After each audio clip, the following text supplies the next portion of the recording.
Hermanos, que el Señor les bendiga en esta tarde. Sean bienvenidos a esta casa de oración de la Iglesia Universal de Dios. Vamos a iniciar en esta hora hablando con nuestro Padre. Le invito a que se ponga en pie, vamos a orar. Vamos a pedirle que Él nos dé el entendimiento para comprender su palabra, y no tan solo comprenderla, sino también para que podamos ponerla por obra y que lleve el fruto que Dios quiere en nuestras vidas. Y en esta oración vamos a orar también por el hijo de la hermana Adriana Martínez, que va a viajar, que Dios lo guarde en el camino. Vamos a orar por su hijo, que se llama Rubén. Señor, te damos gracias en esta hora por esta oportunidad que nos das de estar en tu casa. Te pedimos que tú vengas y que tu Espíritu Santo nos haga entender claramente lo que tú deseas hoy en nuestras vidas. Ayúdanos, Señor, a poder comprender. Quita toda distracción, quita todo aquello que pueda estorbar en nuestras vidas. Te pedimos que, Señor, lleve el fruto que tú esperas y que lo lleve en abundancia.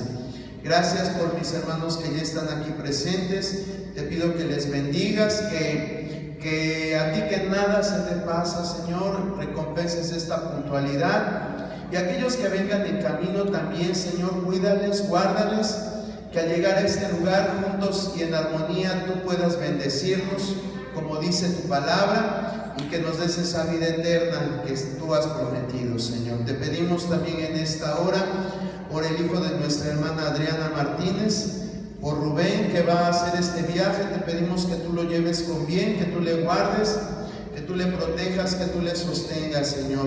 En el nombre de Jesús te damos gracias. Amén.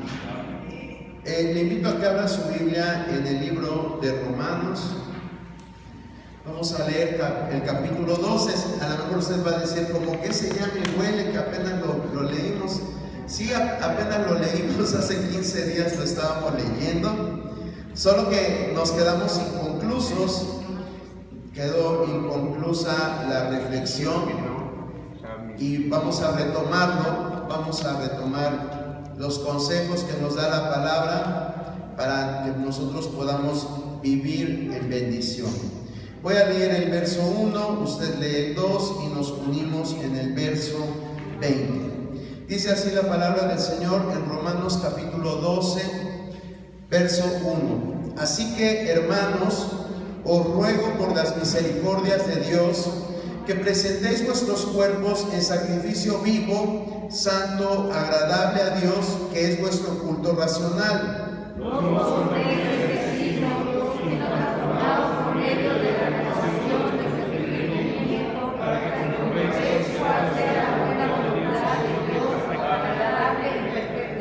Digo pues, por la gracia que me es dada, a cada cual que está entre vosotros, que no tenga más alto concepto de sí que el que debe tener, sino que piense de sí con cordura, conforme a la medida de fe que Dios repartió a cada uno.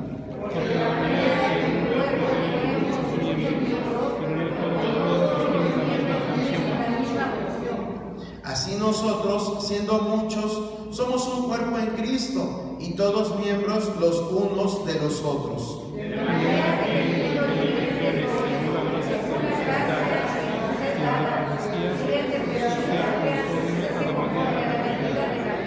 O si de servicio, en servir, o el que enseña, en la enseñanza.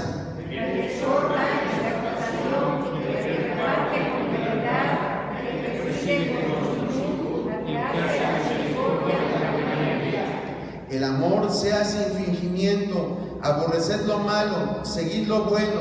Amados unos a vosotros, amor fraternal, y cuanto a la honra, prefieros los unos a los otros. En lo que requiera diligencia, no perezosos, fervientes en espíritu, sirviendo al Señor. Vosotros en la esperanza, unidos en la asociación, constantes en la oración, compartiendo para las necesidades de los santos, practicando la hospitalidad. bendecid a los que persiguen, bendecid a humanidad. Gozaos con los que se gozan, llorad con los que lloran. Unánime de gozoso, no activos, sino sociedad.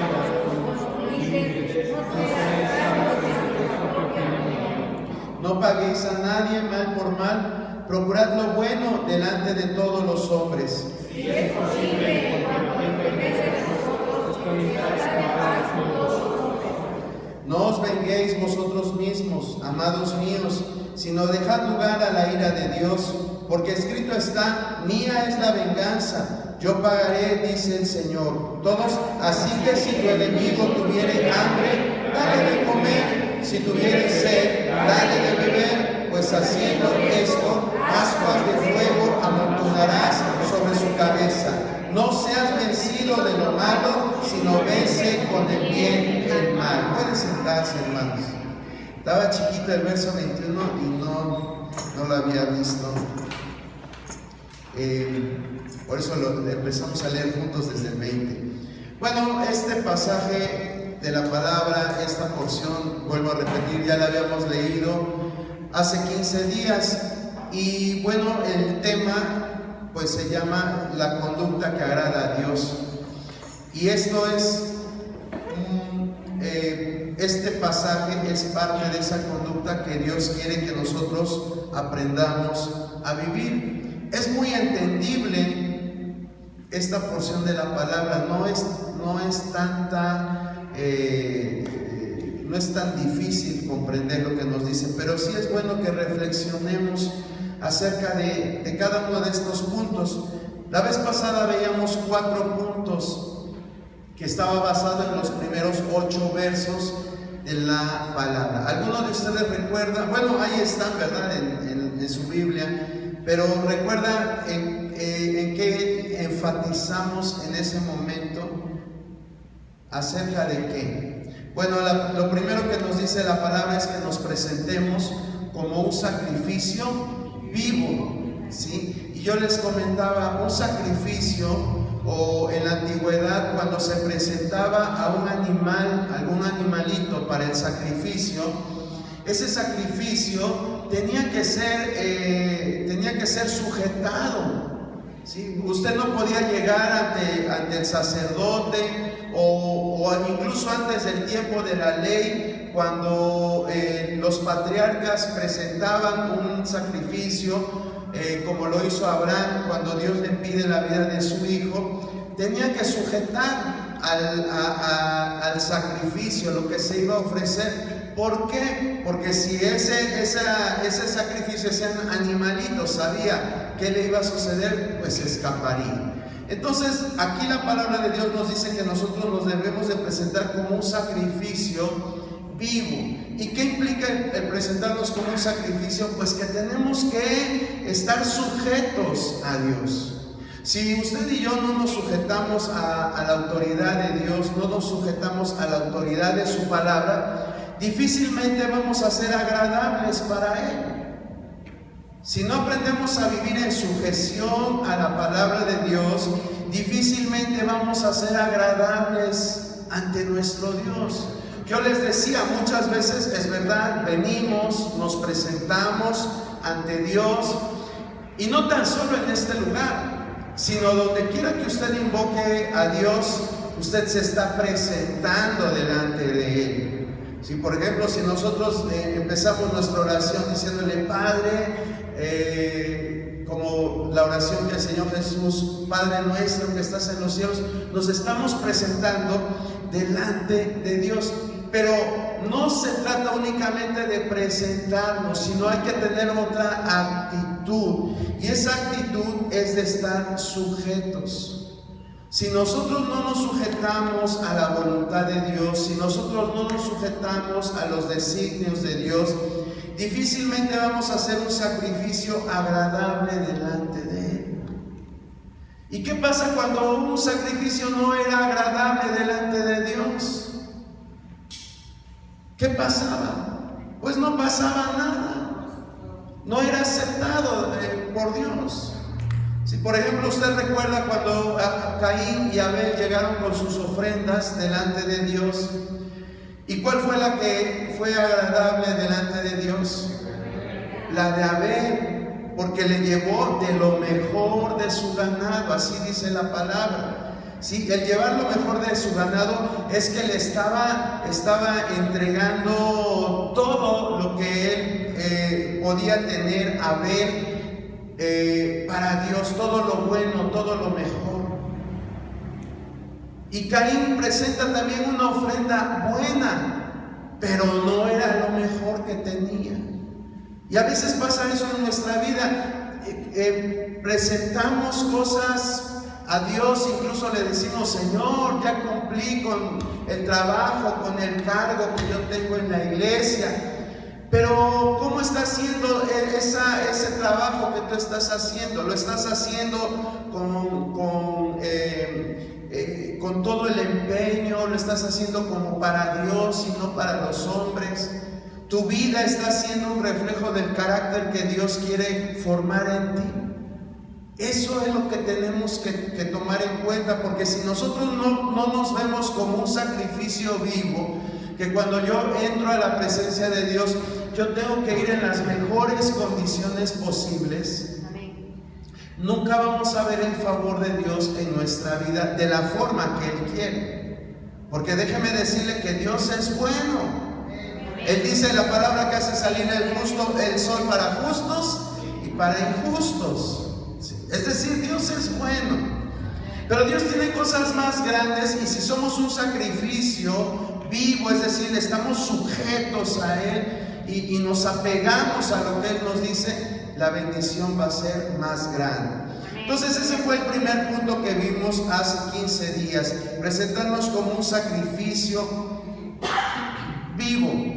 Lo segundo que decíamos era que no teníamos que conformarnos al mundo, no teníamos que conformarnos a este siglo, ¿sí? Sino que teníamos que permitir que Dios trajera renovación a nuestro entendimiento. ¿Y eso qué implica? El permitir que Dios traiga una renovación es que Dios está haciendo cosas siempre nuevas. Dice la palabra de Dios en Isaías: yo hago nuevas todas las cosas. Y nosotros tenemos que tener esa apertura al Espíritu Santo, tenemos que tener esa apertura para que Dios nos muestre de qué forma podemos vivir en nuestros tiempos.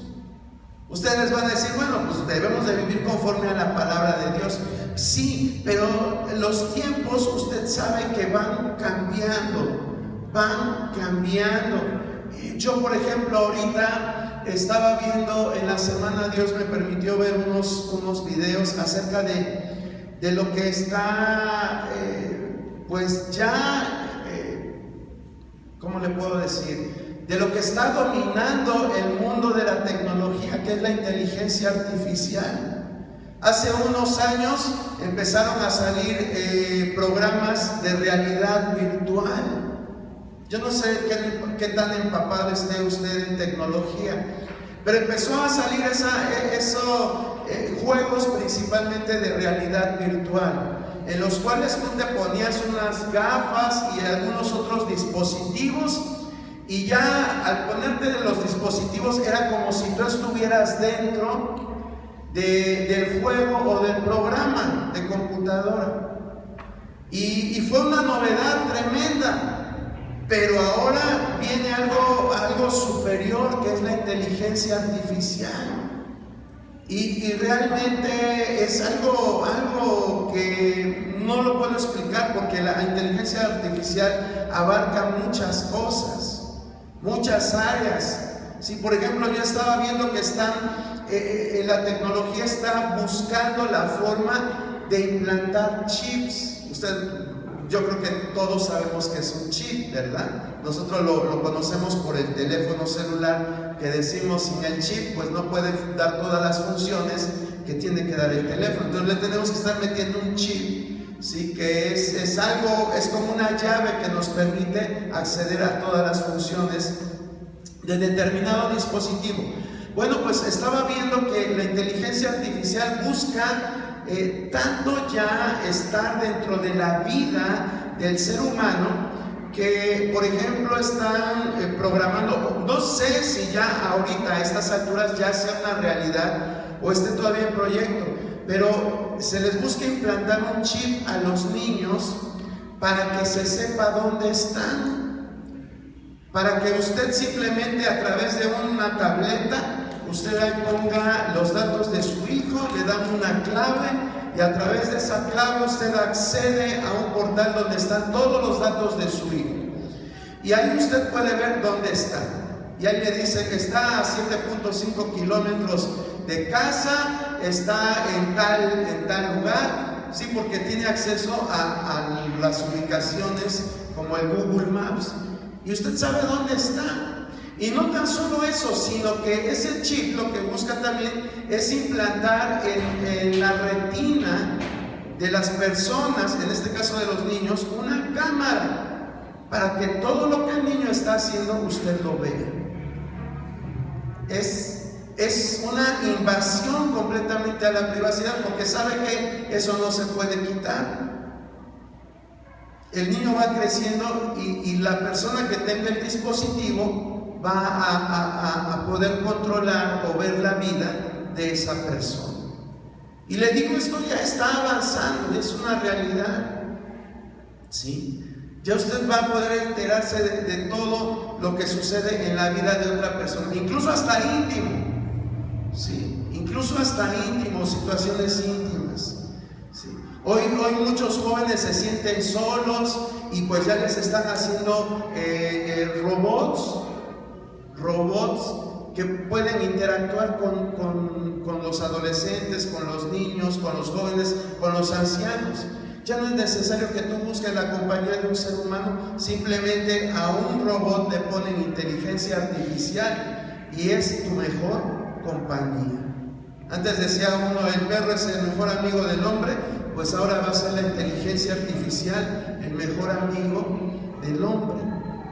Y esto ya es algo. Entonces nosotros tenemos que decir, ¿por qué le estoy diciendo esto? Porque la palabra de Dios nos está diciendo que debemos de transformarnos, que debemos de renovarnos. Así lo dice, no te conformes a este siglo, sino transfórmate por medio de la renovación de tu entendimiento. Hoy más que nunca necesitamos esa renovación de nuestro entendimiento. Si nosotros, quizás nuestra área no es una área, una gran ciudad cosmopolita o una ciudad muy avanzada, pero en poco tiempo lo va a hacer. Entonces necesitamos la guianza del Espíritu Santo, necesitamos la dirección de Dios para hacer la obra a la cual Él nos ha llamado.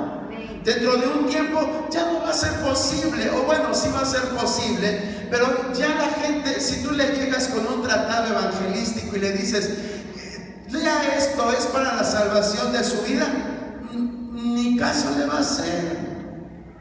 Necesitamos estrategias que vengan de parte de Dios, necesitamos la sabiduría divina para poder empezar a vivir en este tiempo.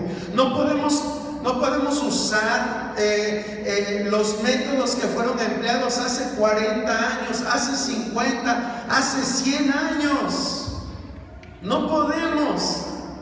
Tenemos que cambiar, tenemos que ver la forma. Hoy en las escuelas se está difundiendo mucho el ateísmo. Hoy ya los jóvenes ya no es tan fácil de que tú les digas, es que Dios creó al hombre a su imagen y semejanza y creó a Dios a Adán y a Eva. Ya hoy los jóvenes te hacen cuestionamientos, te dicen, a ver, ¿y cómo? Y empiezan, ya no es lo mismo que hace 40, 50, 60 años. ¿Y qué necesitamos hacer para poder entender las nuevas generaciones? Aquí la palabra dice, no te conformes a este siglo, sino transfórmate por medio de la renovación de vuestro entendimiento. Tenemos que ir cambiando, hermano. Tenemos que ir renovando espiritualmente, para poder cumplir la obra a la cual Dios nos ha llamado. Tenemos que hacerlo. Y no hay vuelta para atrás, porque a esto Dios nos ha llamado. Entonces tenemos que buscar esa dirección, ser emprendedores. No podemos quedarnos con las mismas estrategias que se usaban en el pasado. Por eso más que nunca necesitamos ese poder del Espíritu Santo en nuestra vida. El poder del Espíritu Santo nada ni nadie lo va a cambiar. El poder del Espíritu Santo es algo que fluye y que es algo constante que necesitamos en nuestra vida. Pero necesitamos estar pidiéndole a Dios para que Él nos dé esa visión. Para que Él nos dé esa visión. Bueno, eso es el segundo punto, no conformarnos a este siglo. El otro punto era que nadie debe de sentirse más que los demás. Así lo dice el verso 3. Digo pues, por la gracia que me es dada a cada cual que esté entre vosotros, que no tenga más alto concepto de sí que el que debe tener, sino que piense de sí con cordura, conforme a la medida de fe que Dios repartió a cada uno. Sí, esto es algo fácil de entender. Durante años, las iglesias, ha habido casos de personas que se sienten más que los demás. Incluso en los tiempos de Jesús, sus discípulos discutían para ver quién era el más grande entre ellos. Discutían por esas cuestiones. Incluso la mamá de dos de ellos le dijo a Jesús: Señor, te pido que cuando tú estés en tu reino, pongas a mis hijos allá a tu lado. ¿Y eso qué significaba? Que quería que sus hijos tuvieran una alta posición. No era que esta mujer estuviera buscándole la salvación a sus hijos. No, lo que ella quería era tenerlos en una alta posición. Por eso Jesús les dice en el mundo, dice, los gobernadores se enseñorean de la gente que tienen a su cargo. Pero en el reino de Dios no es así. El que quiere ser mayor tiene que ser el menor. ¿Sí? Dios, Jesucristo, estableció esa norma. Entonces nadie puede tener o nadie puede sentirse que porque es que yo le pongo las manos a los enfermos y sanan enseguida, o es que yo cómo Dios me usa para dar profecía, o cómo yo hablo lenguas y los demás no pueden hablar en lenguas. No, Dios no da los dones para presumirlos, sino para ponerlos al servicio de la iglesia. Para eso son los dones, para ponerlos al servicio de la iglesia y de aquellos que van a ser salvos. Para eso son, no para que digan, ahí viene el hermano el profeta, o el hermano que toca a las personas y hace milagros. No es para eso. Aquí lo dice muy claramente. Y en cuarto lugar, lo que también habíamos visto, ya me he hecho muy largo el resumen, ¿verdad?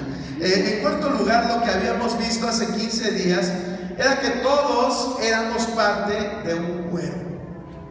Todos éramos parte de un cuerpo. Es decir, en la contraparte. La contraparte. Pablo está diciendo que los que tienen dones, que los que tienen ministerio, no se sientan mucho. Pero también a los que de plano son indiferentes a todo esto, que dicen, pues yo voy a la iglesia pues nada más porque tengo que cumplir. Pero a mí no me pongan de nada. Yo ya estuve 40 años en tal comité, yo ya estuve 40 años en tal liderazgo, yo ya estuve 50 años en esa mesa directiva, yo ya no. Yo no sé si hay alguien aquí así. Pero no es de que tú tengas jubilación o ya puedas pensionarte de lo que Dios te ha llamado a hacer. Al contrario, tenemos que ir más y más. Dice la palabra de Dios que la senda del justo es como la luz de la aurora. ¿Y cómo va la luz de la aurora? Va en aumento hasta que el día es perfecto. Es decir, no es de que yo ya cumplí con los años que ya estaba estipulado que yo tenía que estar en esa mesa directiva y ya. No, hay mucho trabajo. Dice, Jesús mismo decía, la mies es mucha y los obreros son pocos. Entonces no se vale que digamos, ya tengo 120 años, ya me toca sentarme en la banca. No, Dios no nos llamó a sentarnos en la banca, Dios nos llamó a estar activos. Porque dice aquí muy claramente que nosotros somos un cuerpo. Dice el verso 4, porque de la manera que en un cuerpo tenemos muchos miembros, pero no todos los miembros tienen la misma función. No todos tienen la misma función.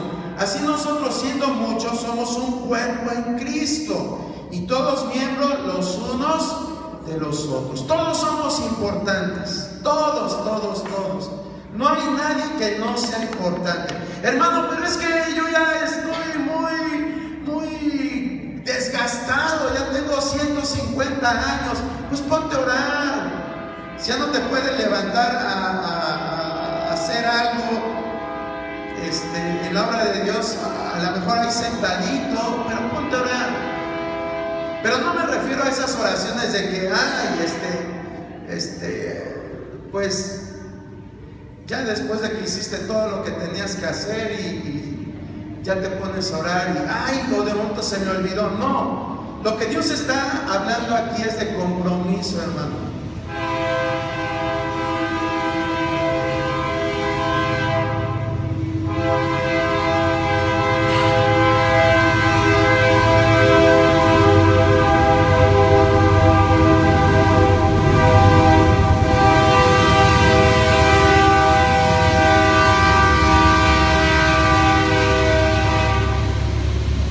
Porque muchas veces decimos, no, pues si yo sí oro y esa es la forma en que yo sirvo a Dios, pero cada cuánto oras, ¿por qué oras? Esa es otra cosa. No, pues yo sí sirvo a Dios porque vengo aquí y le canto. ¿Cuánto tiempo le cantas? ¿De qué forma le cantas? O sea, no se trata solamente de hacer las cosas por hacer. Se trata de un compromiso. Todos los órganos de su cuerpo tienen un compromiso, hermano. Todos tienen un compromiso. ¿Sí? Por eso es que Pablo está hablando del cuerpo. Porque dígale a su corazón que de 80 latidos que tiene que dar en un minuto, nada más le lata 20 minutos. A ver cómo se pone usted después de 20 minutos, que esté latiendo 20 minutos, 20 latidos por minuto. A ver cómo se pone usted. ¿Cómo cree que usted se pondría? O que el corazón de momento dijera, pues ya me cansé, desde que estaba en el vientre de su madre le estoy impulsando su sangre, ya tiene 80 años, a ver, le voy a dejar de latir unos 5 minutos. ¿Qué cree que pase con usted? Se muere. Sí. Nos morimos.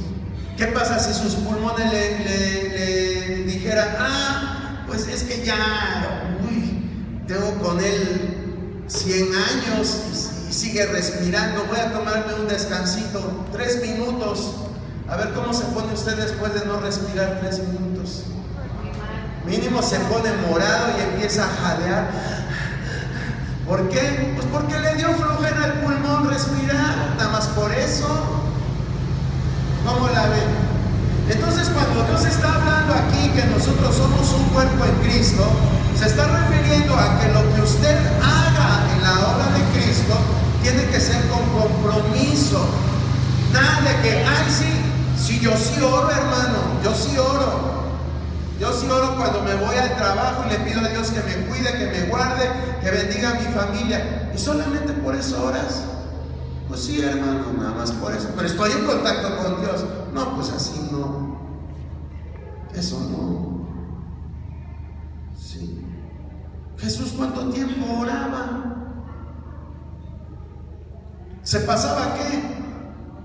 Las noches orando.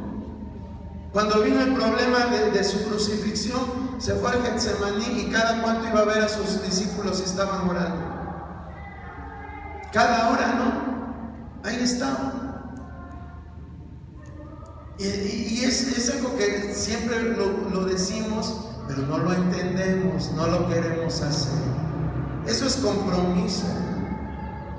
Eso es compromiso. ¿Sí? Cuando tú te comprometes en hacer lo que Dios te ha puesto a hacer, estás cumpliendo la palabra de Dios.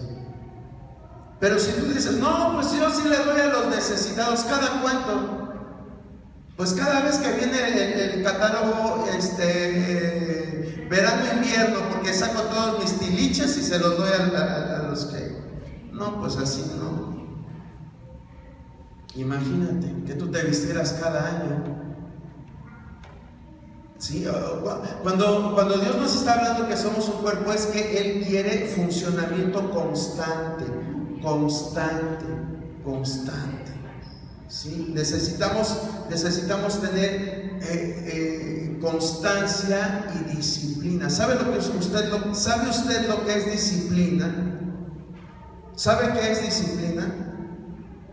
Disciplina es hacer algo que a veces no queremos hacer, pero tenemos el compromiso de hacerlo. Eso es disciplina. ¿Y qué hace usted con las cosas de Dios cuando no quiere hacerlas? Pues no las hacemos muchas veces. Ay Dios, es que ahora sí estoy bien cansado. Es que ahora sí, Señor, tú sabes que... Y le ponemos excusas. Y así ponemos excusas cuando vamos a recibir nuestra pensión. Así ponemos excusas cuando vamos a recibir nuestra beca. Así ponemos excusas cuando es el día de pago. Decimos, ay no, hoy no voy por mi quincena porque tengo harta flojera. Ay, que se pierde el dinero, no hay problema. Así decimos, pues no. Entonces, ¿por qué las cosas de Dios sí? ¿Por qué?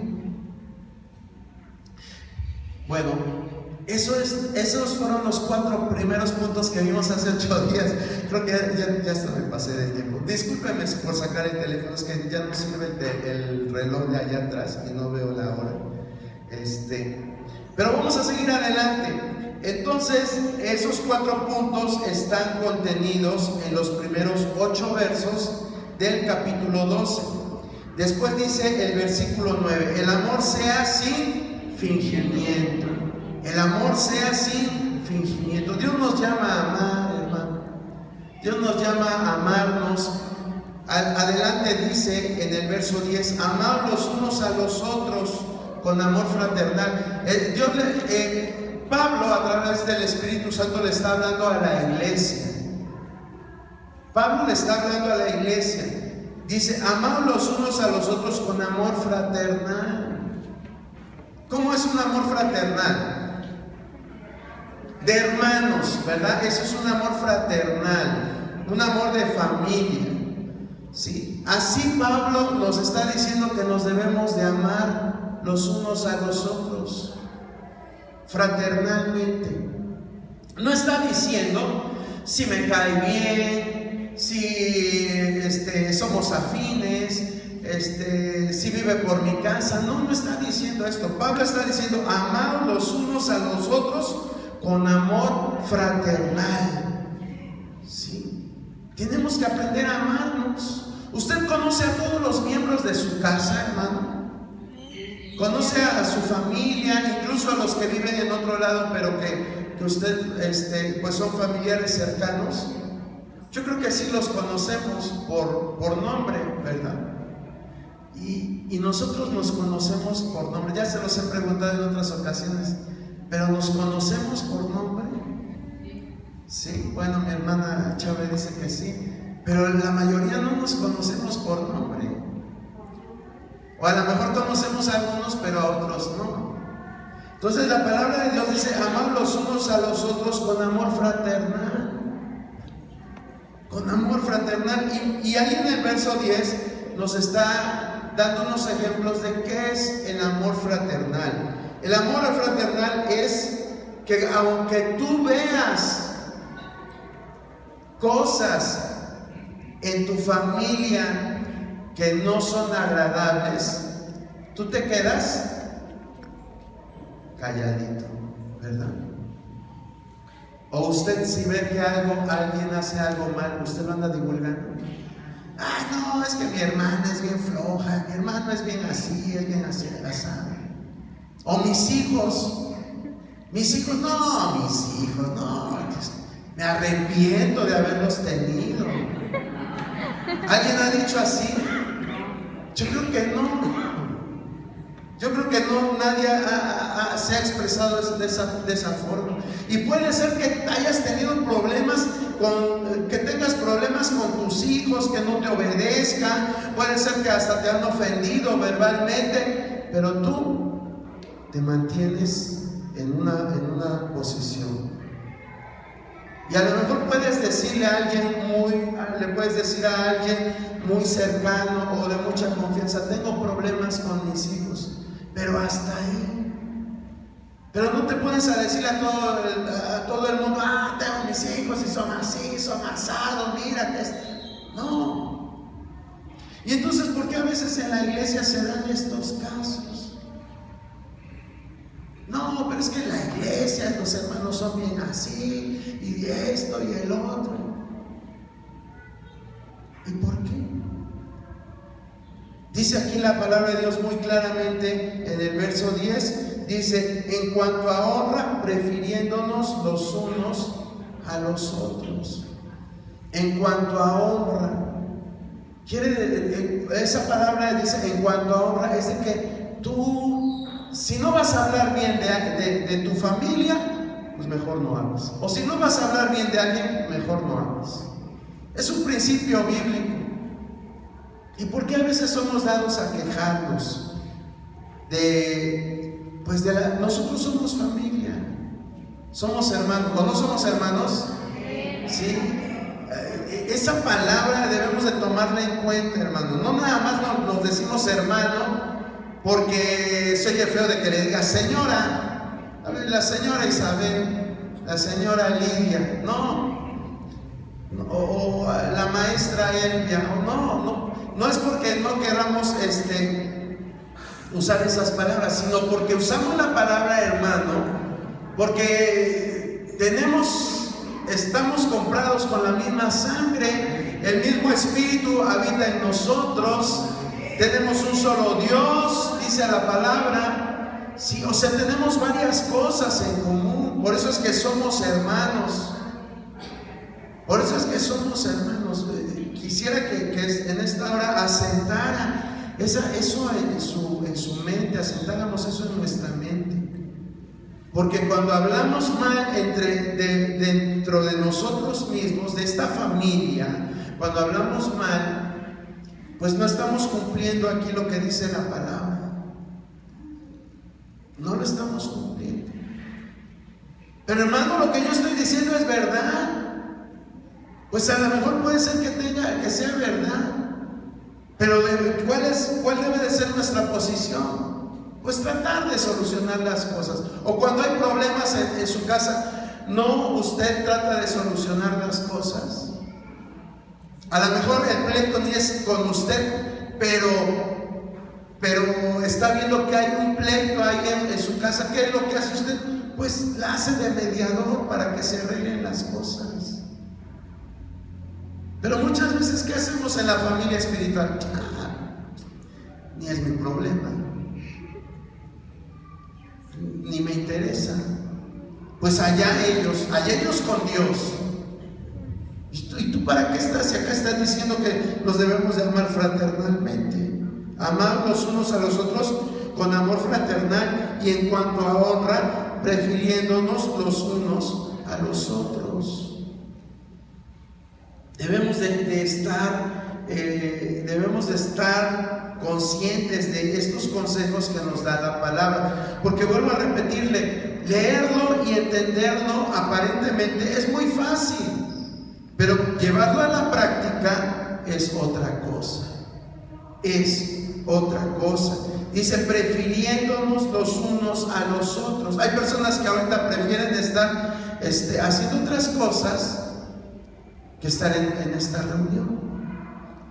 Si están en el trabajo, qué bueno. El que no trabaja, que no coma. Si están en la escuela, qué bueno. Pero si están en sus clases de karate, están en sus clases de zumba, se fueron a echar novio o a hacer otras cosas, pues no estamos cumpliendo con lo que la palabra nos está diciendo. Fíjese, ya nada más tenemos 2 reuniones generales. Antes teníamos 4, ahora ya no son 2. Si teníamos martes, jueves y 2 el domingo, ahora ya nada más tenemos jueves y domingo.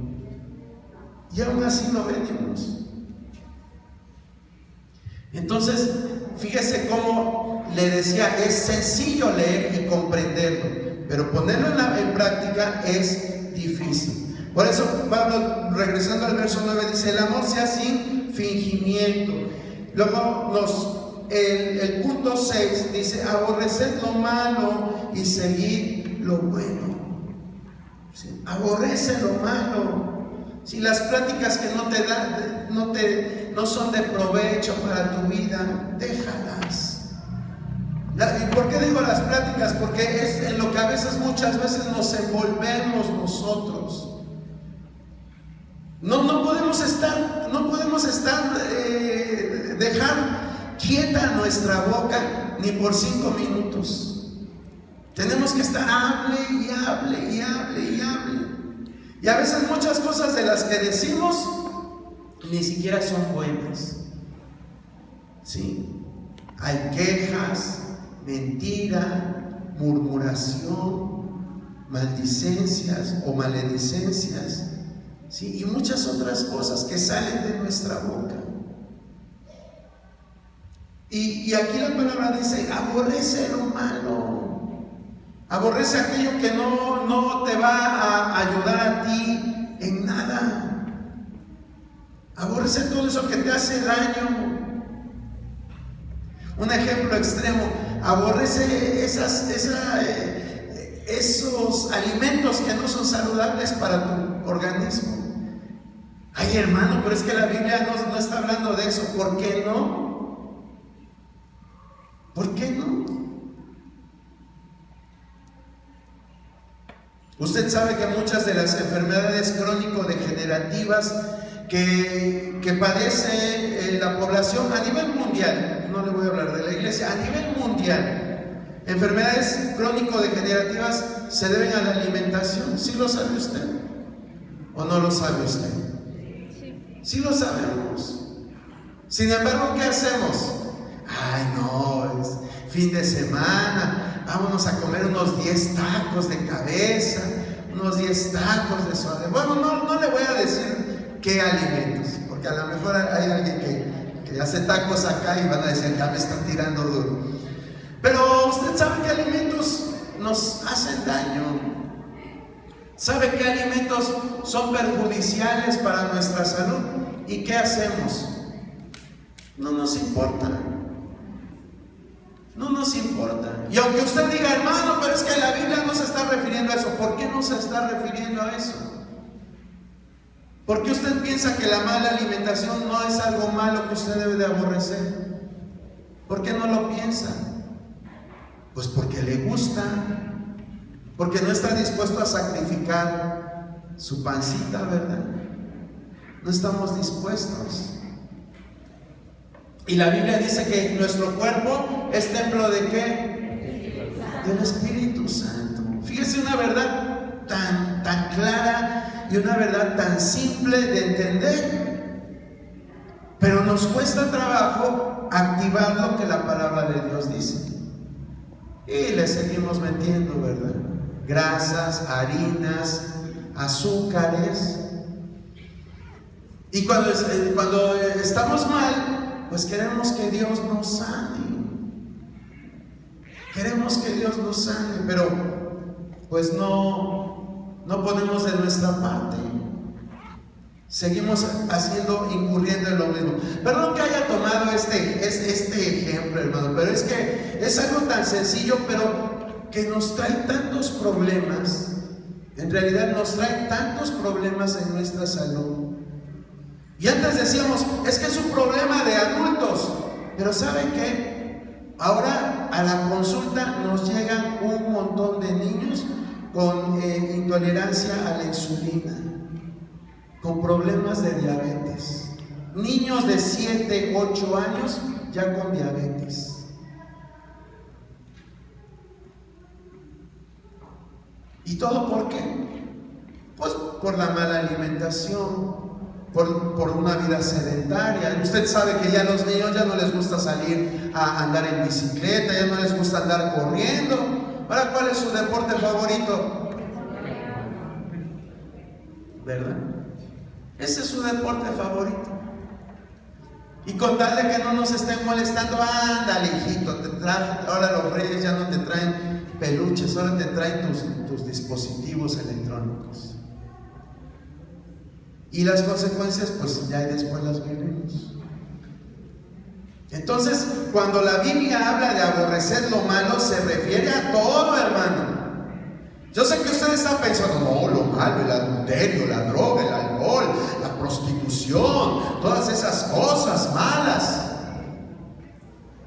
Pero también su comida, si no es saludable, es algo malo, que le está afectando. Entonces, vea qué sencillo y simple es de entender esto. Pero aunque sea fácil y simple y sencillo de entender, no lo hacemos. Y en lugar de aborrecer lo malo, pues lo amamos y lo bueno lo desechamos. Lo bueno lo desechamos. Hermano, te invito a comer. ¿Y qué vas a dar de comer? Pues ensalada.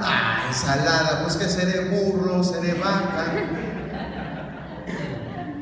Bueno, ok.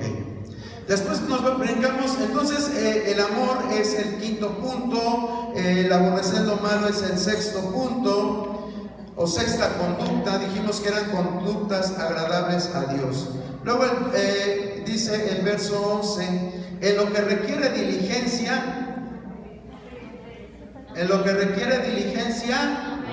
no perezosos.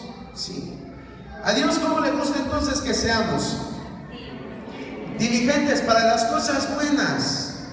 Para las cosas buenas. Porque acá dice, en lo que requiere diligencia, no perezosos. Sí, la diligencia es que tú tengas siempre la actitud. Diligencia nos habla de actitud, una actitud de prontitud. ¿Cuántas veces te han invitado a hacer algo en favor de la comunidad y accedes? Y dices, sí, yo sí voy. Y vas y lo haces. A eso es a lo que se está refiriendo en cuanto dice, en lo que requiere diligencia, no perezosos, fervientes en espíritu. ¿Qué es fervor?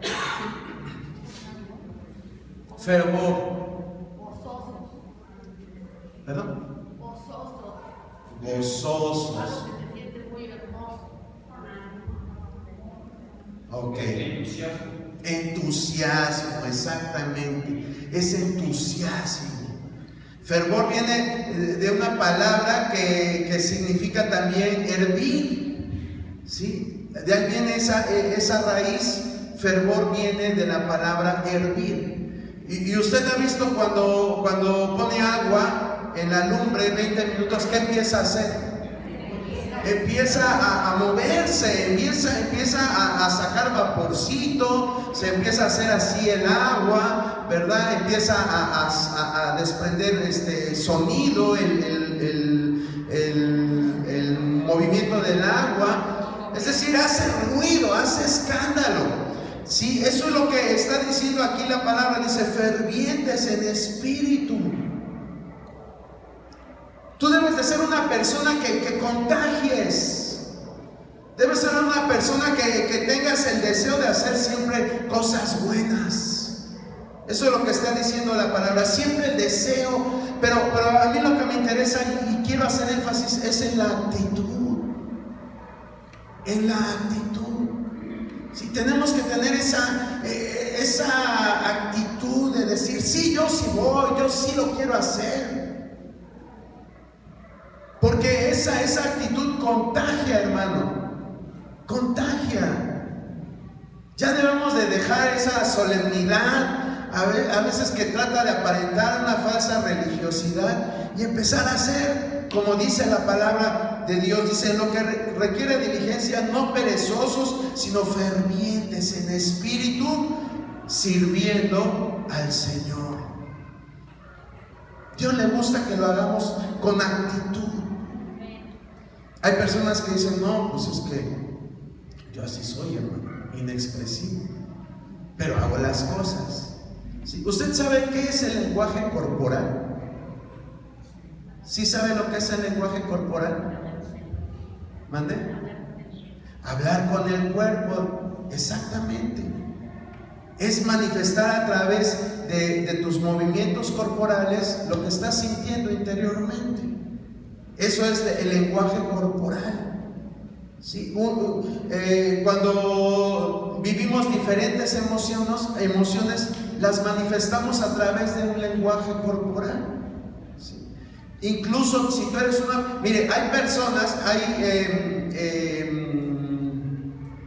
en estudios de sociología, de psicología, de otras áreas, tan solo con verte, estas personas tienen la capacidad de decirte en qué estado de ánimo tú te encuentres. ¿Sí? Por tus posturas, por tus gestos, por tus facciones, se pueden dar cuenta de cómo eres o qué situación emocional estás viviendo. Eso es el lenguaje corporal. Si yo, por ejemplo, estoy ahorita acá y estoy así, ¿qué piensa usted de mí? Es que estás torcido. No, pero si estoy así, pues que estoy desanimado, ¿verdad? Que estoy desganado, que estoy triste, ¿verdad?